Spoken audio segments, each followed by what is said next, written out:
The email arrived at 9:17 a.m. on a Friday. 3 sentences that shattered Marcus Wright's world. Your position has been terminated. Effective immediately. Please clear your desk by noon. Security will escort you out. After 7 years of dedication, 60-hour work weeks, and missing his daughter's soccer games to meet deadlines, Marcus was discarded like yesterday's newspaper. What he couldn't know as he packed his family photos into a cardboard box was that in less than an hour, CEO Victoria Harmon would discover her company's survival depended entirely on the man she just fired. If you're moved by stories of redemption, justice, and second chances, hit that like button and subscribe to see more stories that remind us how quickly life can change and how resilience can transform our darkest moments into unexpected triumphs. Marcus stared at the email on his screen, reading it 3 times before the reality sank in. 7 years at Pinnacle Technologies, gone in an instant. His hands trembled slightly as he minimized the message and glanced at the photo of his 10-year-old daughter, Lily, that served as his desktop background. Her gap-toed smile, usually a source of comfort during stressful workdays, now filled him with dread. How would he tell her? How would he pay the mortgage on their modest 2-bedroom apartment? How would he afford her asthma medication? The marketing department buzzed with the usual Friday morning energy around him. His colleagues typed away at keyboards, sipped coffee, and chatted about weekend plans, oblivious to the bomb that had just detonated his life. Marcus took a deep breath and opened his desk drawer, pulling out a small stress ball Lily had given him for his birthday last year, for when work gets crazy. Daddy, she'd said. He squeezed it hard. 20 floors above, Victoria Harmon reviewed the quarterly projections with a frown. At 42, she'd built Pinnacle Technologies from a startup in her garage to a $200 million company in just over a decade. The sleek glass and steel corner office with its panoramic view of the city skyline was a daily reminder of how far she'd come. But the numbers on her screen threatened everything she'd built. The cuts have been implemented as directed, said Howard Reeves, her CFO, standing stiffly by her desk. 32 employees terminated this morning, including all the redundancies in marketing we identified. Victoria nodded without looking up, and the Meridian contract, any movement still pending. Their board meets Monday to make the final decision. The Meridian deal was everything. A $50 million contract that would keep Pinnacle afloat through the downturn and fund their new product line. Without it, the company would start bleeding cash within months. They're still concerned about the integration with their legacy systems, Howard added. Their technical team has questions our people haven't been able to answer satisfactorily. Victoria finally looked up. Get me those questions. I'll review them myself this weekend. Back on the 20th floor, Marcus methodically placed his belongings into the box. A coffee mug Lily had painted. A small cactus that had somehow survived 3 years under the fluorescent lights, awards for marketing campaigns that had helped build Pinnacle's reputation. His throat tightened as he reached for the framed photo of Lily on her first day of kindergarten. Marcus, what are you doing? He looked up to see Priya Sharma, his team lead, standing by his cubicle with confusion written across her face. Didn't you get the memo? He asked, his voice hollow. I've been let go. Priya's eyes widened. What? That's impossible. There must be some mistake. Marcus handed her his phone with the email displayed.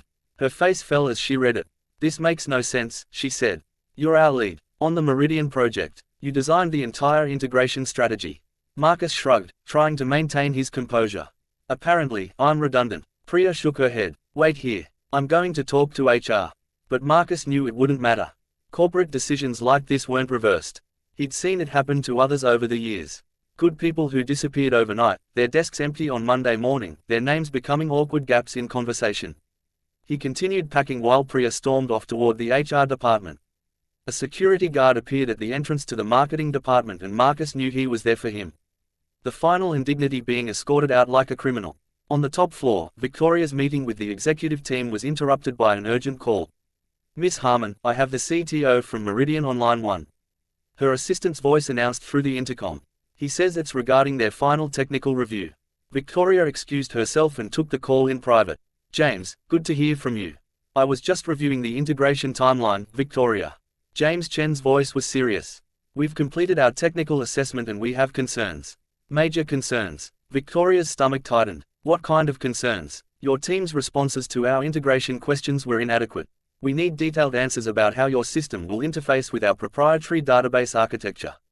The documentation we received is missing critical components. I'm sure we can address any gaps, Victoria said smoothly, though her mind was racing. Why don't I have our technical lead reach out today? Victoria, I'll be blunt. Our board meets Monday. Without satisfactory answers to these questions by Sunday night, I can't recommend moving forward with Pinnacle, and I'm the strongest advocate you have at Meridian." After the call ended, Victoria immediately summoned her CTO, Michael Barnes. "Who's handling the technical documentation for Meridian?" she demanded. Michael shifted uncomfortably. "That would be Marcus Wright for marketing. He's been the liaison between our development team and their technical staff. He understands both the technical aspects and can translate them for the business side. Get him up here now." Michael hesitated. "That might be difficult. I believe Marcus was on the reduction list this morning." Victoria stared at him. "What? The marketing department had to cut 4 positions. I believe he was one of them." "Who made that decision?" Victoria's voice was dangerously quiet. "It came from the redundancy assessment team. Howard signed off on the final list." Victoria grabbed her phone and called HR. "Is Marcus Wright still in the building?" "Let me check," the HR director replied.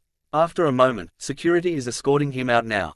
Stop him immediately." In the lobby, Marcus stood with his box of belongings, waiting for the security guard to finish processing his exit paperwork. His company badge sat on the security desk already deactivated.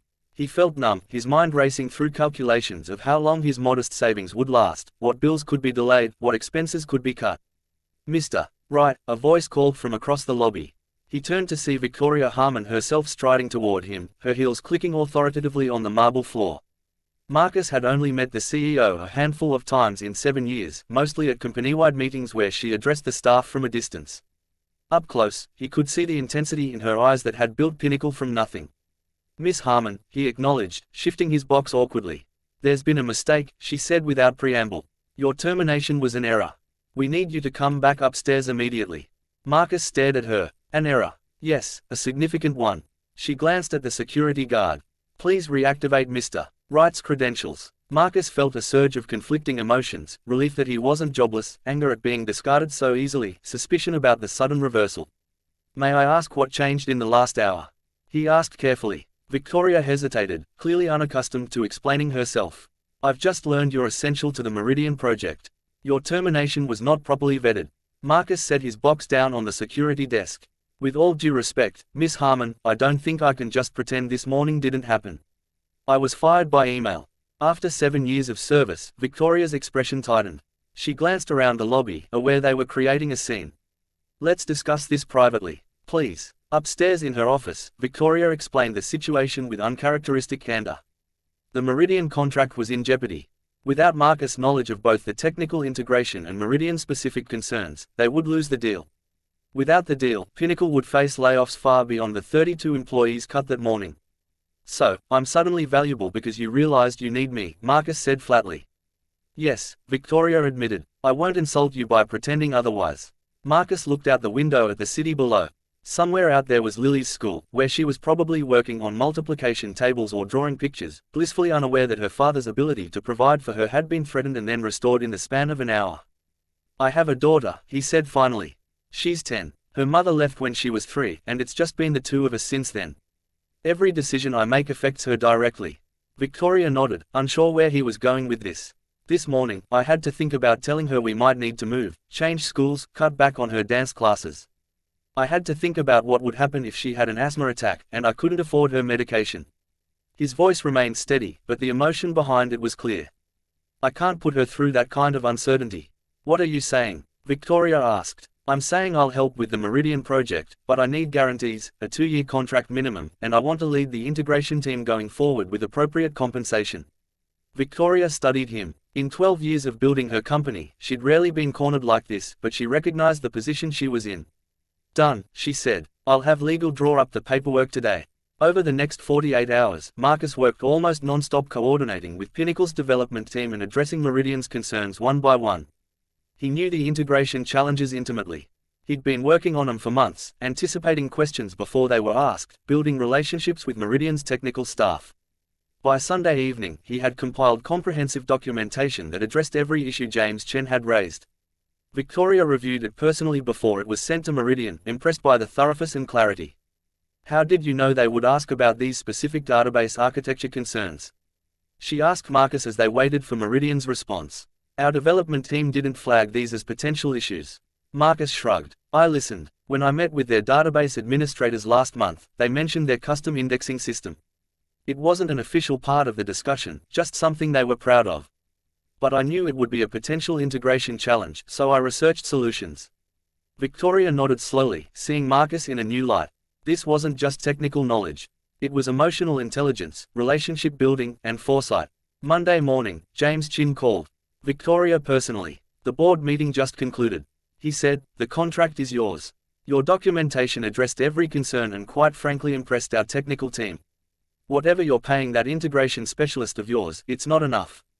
After the call, Victoria found Marcus in the conference room where he'd spent most of the weekend gathering his materials. Meridian approved the contract. She told him, $50 million over 3 years. "You just saved this company." Marcus nodded, too exhausted for celebration. "I'm glad. I believe in what we do here." "I owe you an apology," Victoria said, the words clearly unfamiliar on her tongue. "Not just for the termination error, but for not recognizing your value sooner." "Thank you," Marcus said simply. "The contract I promised you is ready, 2 years leading the integration team with a substantial raise." She hesitated, "But I'd like to offer you something else instead." Marcus raised an eyebrow. "I want to create a new position, Chief Integration Officer, overseeing not just Meridian, but all our major client integrations. Reporting directly to me, 3-year contract, executive compensation package, and flexibility for your daughter's needs." Marcus was stunned. "Why?" "Because this weekend showed me something critical about Pinnacle." Victoria said, "We've been focused on technology and growth, but we've overlooked the human connections that make technology valuable. You understand both sides. We need that perspective at the executive level." 2 months later, Marcus sat in his new office on the executive floor reviewing the integration roadmap for Pinnacle's newest client. On his desk sat the same photo of Lily, now joined by a newer one. Lily at her dance recital the previous weekend, which Marcus had attended without having to check his email or worry about missing an important call. His phone buzzed with a text message from Victoria. "Executive meeting in 10, bringing Lily's cookies for the team." Marcus smiled. The company had changed in subtle but significant ways since his near departure. Victoria had instituted a human impact review for all major decisions, considering how they affected employees' lives beyond the office. The remaining employees who had been on the termination list had been reassessed and reassigned rather than let go. And Victoria had made a point of getting to know her executive team as people, not just as functions. For her part, Victoria had learned the most valuable lesson of her career. That sometimes the most important asset in a company isn't found on any balance sheet. It's the human connection, the understanding, and the perspective that comes from seeing people as whole individuals with lives and responsibilities beyond their job descriptions. As Marcus gathered his materials for the meeting, he glanced at a small frame on his credenza, the termination email, printed and preserved as a reminder of how quickly life could change, and how resilience could transform a moment of crisis into an opportunity for growth. The company that had almost lost everything by forgetting the human element was now thriving because of it. And the single dad, who had almost lost his ability to provide for his daughter, had found not just job security, but a new purpose, ensuring that the technology they built served the people who used it and the people who created it with equal consideration. In the end, it wasn't just Marcus who saved Pinnacle Technologies. It was the recognition that behind every email, every decision, and every line of code, there were human lives that mattered. A lesson that had transformed not just a company but everyone within it.